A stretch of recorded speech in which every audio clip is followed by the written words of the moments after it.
जय हिंद दोस्तों, नमस्कार सभी भाइयों को। साथियों, प्रायर नोटिस देने के बाद क्या आर्बिट्रेशन की प्रोसीडिंग नहीं होगी? अगर आपने प्रायर नोटिस भेज दिया है तो क्या उसके बाद सेक्शन 25 का, आर्बिट्रेशन का या फिर ऐसी कोई भी प्रक्रिया बैंक आपके खिलाफ नहीं कर सकता है? और अगर हमने प्रायर नोटिस दे दिया तो हमें कितने दिन का टाइम मिल जाता है बैंक की रीपेमेंट करने के लिए? क्या क्या चीज़ें प्रायर नोटिस के साथ हमें बेनिफिट मिलता है? ऐसा मेरे एक सब्सक्राइबर ने मुझसे पूछा था कल। उन्होंने हमसे कॉल बुक करी थी, बात करी थी और उन्होंने पूछा था कि सर मैं प्रायर नोटिस पहले दे चुका हूँ, तो मुझे आर्बिट्रेशन के या सेक्शन 25 के या फिर ऐसे कोई भी नोटिस मुझे नहीं आना चाहिए और मुझे उन सब से बिल्कुल टेंशन फ्री रहना चाहिए, ऐसा उनका कहना था। तो मैंने उन्हें समझाया और आज आप लोगों को मैं समझाना चाहता हूँ कि प्रायर नोटिस के बिहाफ पे आपको क्या क्या बेनिफिट होता है और आर्बिट्रेशन उसके अंदर आएगा कि नहीं आएगा। आप लोग क्लॉज तो लगवा देते हो, जब प्रायर नोटिस बनवाते हो तो वहाँ पे लिखवा देते हो कि आगे चल के कोई भी आर्बिट्रेशन की प्रोसीडिंग या फिर सेक्शन 25 की प्रोसीडिंग हमारे खिलाफ ना करी जाए, ऐसा आप लोग लिखवाते हो ना। और हम लोग भी जो प्रायर नोटिस बना के देते हैं उसमें भी लिखा होता है। लेकिन आप लोगों को एक बहुत बड़ी गलतफहमी है, आप लोगों को लगता है कि इतना काफ़ी है। जी हाँ, आप लोगों को लगता है कि जो हम लोग बता रहे हैं, हम लोग जो लिख रहे हैं उतना काफ़ी है।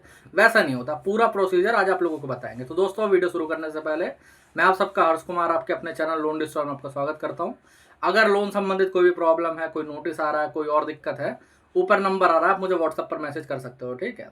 और अगर आप लोग जानना चाहते हो कि आपका जो एरिया है, आपका जो स्टेट है या फिर आपका जो डिस्ट्रिक्ट है, वहाँ पर कौन कौन से बैंकों की होम विजिट होती है, कौन कौन से बैंकों की नहीं होती है, तो आप लोग मुझे कमेंट सेक्शन में लिख सकते हो अपने स्टेट का नाम, अपने एरिया का नाम और जिस भी बैंक से आपका लोन चल रहा है आप उनका नाम लिख दीजिए। मैं आपको बता दूंगा कि होम विजिट होगी कि नहीं होगी। कई लोग ऐसे हैं जो दिल्ली में होम विजिट कई जगहों पर होती ही नहीं है, बट वो लोग डर के रहते हैं, वो लोग सहमे रहते हैं कि यार कल आ जाए कोई, परसों आ जाए कोई, हो सकता है कि कुछ दिन बाद आएगा, लेकिन उनके घर में कोई आता नहीं है। और जो भाई एकदम टेंशन फ्री होकर बैठे होते हैं उनके यहाँ पर होम विजिट होनी होती है, समझ रहे हो। तो इस तरीके से आप लोग कमेंट सेक्शन में पता कर सकते हो होम विजिट होगी कि नहीं होगी। अब मेन मुद्दे पे आ जाता है, क्या प्रायर नोटिस देने के बाद हमें कितने महीने का टाइम मिल जाता है? तो भाइयों, एक सिंपल कारण मैं आप लोगों को बता रहा हूँ, प्रायर नोटिस देने के बाद आपको टाइम नहीं मिलता है। आप लोग बहुत गलत सोचते हो, ठीक है। जो 2 साल के टाइमिंग के लिए आप लोग करते हो वो मॉरेटोरियम लेटर होता है, वो अलग चीज़ हो जाती है, वो अलग प्रोसीजर हो जाता है, ठीक है।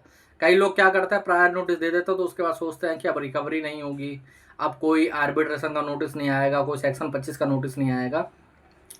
तो भाइयों, ऐसा नहीं है। पहली बात तो एक चीज़ समझ के चलो, ठीक है। अब प्रायर नोटिस होता क्यों है ये समझ लेते हैं पहले तो, ठीक है। प्रायर नोटिस ये चीज़ है कि आप लोग बैंक को पहले इंटीमेशन दे रहे हो कि भाई साहब मेरे साथ ये दिक्कत हो गई है, ये परेशानी है। अब अगर बैंक आगे चल के कोई लीगल कार्रवाई करेगा, जैसे मैं बोलता हूँ आर्बिट्रेशन कर रहा है, अब वो आर्बिट्रेशन करेगा जरूर, ऐसा नहीं है। क्रेडिट कार्ड हो या फिर लोन हो, वो आर्बिट्रेशन 100% करेंगे हर एक लोन में। और 100% क्रेडिट कार्ड में तो होता ही होता है, ठीक है। तो वो लोग आर्बिट्रेशन का नोटिस जरूर भेजेंगे। तो जब आप लोग ऑब्जेक्शन देते हो या फिर जो भी अपना ऑब्जेक्शन या फिर रिप्लाई वगैरह उनको देते हो, उसके अंदर एक बहुत बड़ा रोल होता है प्रायर नोटिस का, ठीक है। वहां पर आप सीधे मेंशन करवा सकते हो कि मेरे को जो दिक्कत आई थी, मैंने आपको कुछ दिन पहले, कुछ महीनों पहले ही बता दिया था अपने प्रायर नोटिस के माध्यम से, ठीक है। आपने अगर अभी भेजा 10-15 दिन पहले तो वो भी मेंशन करवा सकते हो, ठीक है, कि मैंने इतने दिन पहले आपको मेल पे और आपको स्पीड पोस्ट के द्वारा प्रायर नोटिस भेजा था, उसके अंदर सारी चीज़ें मेंशन करवाई थी। तो इससे क्या होता है कि आपका जो ऑब्जेक्शन होता है वो हार्ड हो जाता है। ऑब्जेक्शन जो हो जाता है वो आपका एक अच्छा रहता है कि भाई साहब मैंने पहले ही सारी चीज़ें बता दी थी। जो डिफ़ॉल्ट है वो कोई जेन्युइन डिफ़ॉल्ट नहीं, जेन्युइन डिफ़ॉल्ट है, कोई फ्रॉड डिफ़ॉल्ट नहीं है। मैंने किसी तरीके का फ्रॉड कमिटेड नहीं करा है, ठीक है। तो उसमें जो ट्रिब्यूनल का आर्बिट्रेटर होता है उसको भी माननी पड़ती है बात है, उसको भी ऑब्जेक्शन सबमिट करना पड़ता है और उसको भी सारी चीज़ों प्रोसीडिंग करनी पड़ती है आगे, समझ रहे हो। कोई सेक्शन 25 अगर होगा, मान लेते सेक्शन 25 का केस वगैरह फाइल होता है, तो उसमें भी आप लोग नोटिस के जवाब में या फिर समन के जवाब में वहाँ पर अपने लॉयर को भेज के सीधे कह सकते हो कि मैंने प्रायर नोटिस दिया था, जो दिक्कत मेरे साथ चल रही थी मैं पहले ही बैंक को बता चुका हूँ।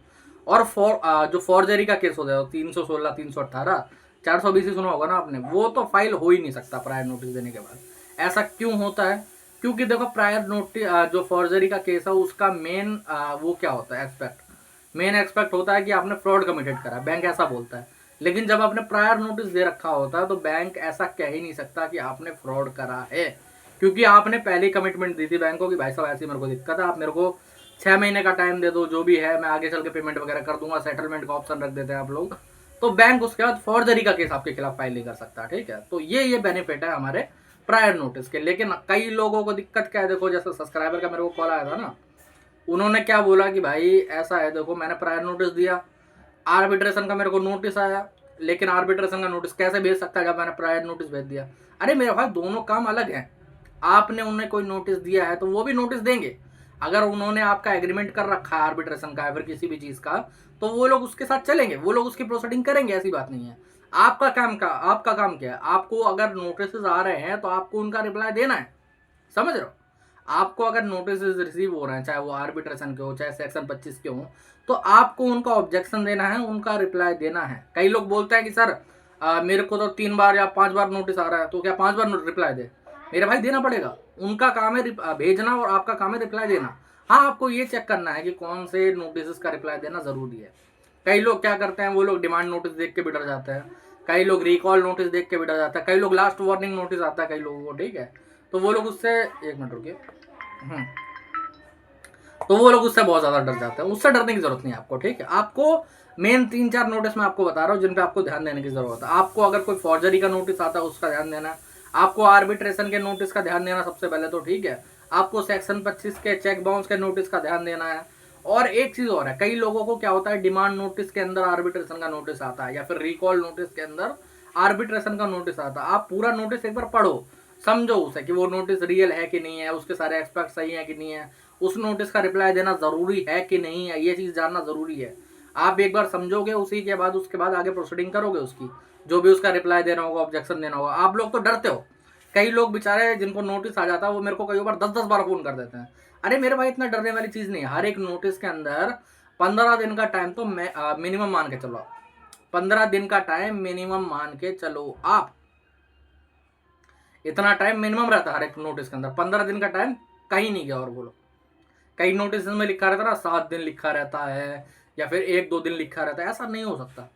जो हमारे सुप्रीम कोर्ट की जजमेंट है, 15 दिन का टाइम हर एक लीगल नोटिस के अंदर मैंडेटरी है, मिनिमम होना चाहिए 15 दिन, इससे नीचे हो ही नहीं सकता, समझ रहे हो। अगर वहाँ पर लिखा भी है 7 दिन या फिर 6 दिन, कईयों में 3 दिन लिखा रहता है, समझ रहे हो, तो आपको उनकी बातें मानने की जरूरत नहीं है।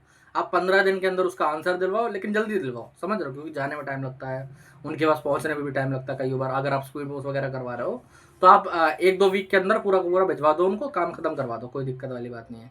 और आर्बिट्रेशन तो बिल्कुल भी डरने की जरूरत नहीं। आर्बिट्रेशन का तो रिप्लाई देते ही, ऑब्जेक्शन देते ही प्रोसीडिंग रुक जाएगी, चाहे वो तो आर्बिट्रेशन अपॉइंटमेंट की हो। और कई लोग इस पर भी डरते रहता है कि भाई साहब अगर मान लो आर्बिट्रेटर का इन्होंने अवार्ड पास कर दिया इलीगल तरीके से तो क्या होगा? कुछ नहीं होगा मेरे भाई, आपको चैलेंज नोटिस लगाना है, समझे। इतना कोई डरने वाली बात नहीं है। जितना आप लोग डरोगे, जितना आप लोग मेंटली प्रेशराइज होगे, उतना ही ये लोग आपको परेशान करेंगे। आप लोग समझने की कोशिश करो, समझे। आपको मेंटल प्रेशराइज नहीं होना है, आपको मेंटली दिक्कत नहीं लेनी है। आप दिमाग से स्ट्रांग रहो, समझे। एक बार के लिए आपको शरीर से स्ट्रांग नहीं हो, आपको कुछ बीमारी चल रही है, कोई दिक्कत चल रही है, बट आप दिमाग से स्ट्रांग रहो, आपको कोई भी दिक्कत नहीं आएगी, कोई भी परेशानी नहीं आएगी। आप लोगों को डरने की जरूरत नहीं, इन लोगों की बातें सुनने की जरूरत नहीं, परेशान होने की जरूरत नहीं है। यही वीडियो का पूरा महत्व था। मैंने उन क्लाइंट को भी बताया जो कि हमसे जुड़े थे, वो भी बेचारे बहुत ज़्यादा डरे हुए थे। वो बोल रहे थे प्रायर नोटिस देने के बाद भी ये हो गया, अब क्या होगा। हाँ, देना जरूरी है प्रायर नोटिस, लेकिन प्रायर नोटिस के बाद भी आपको सावधानी बरत के रखनी है। आपको जो नोटिस आ रहा है उसका रिप्लाई देना जरूरी है। प्रायर नोटिस की आप कॉपी लगा सकते हो कि भाई साहब मैंने पहले भेजा था, तो आप लोग मेरे खिलाफ ये प्रोसीडिंग नहीं कर सकते, सीधी सी बात है। मैं यहाँ पर आपको ऑब्जेक्ट कर रहा हूँ, वो चीज़ सही रहेगी। तो आज के वीडियो में इतना ही। आप लोगों को यही चीज़ें बतानी थी, सब चीज़ें समझानी थी। अगर और कोई सवाल जवाब हो और कोई प्रॉब्लम हो तो ऊपर नंबर आ रहा है, व्हाट्सएप पर मैसेज कर सकते हैं, ठीक है। जय हिंद।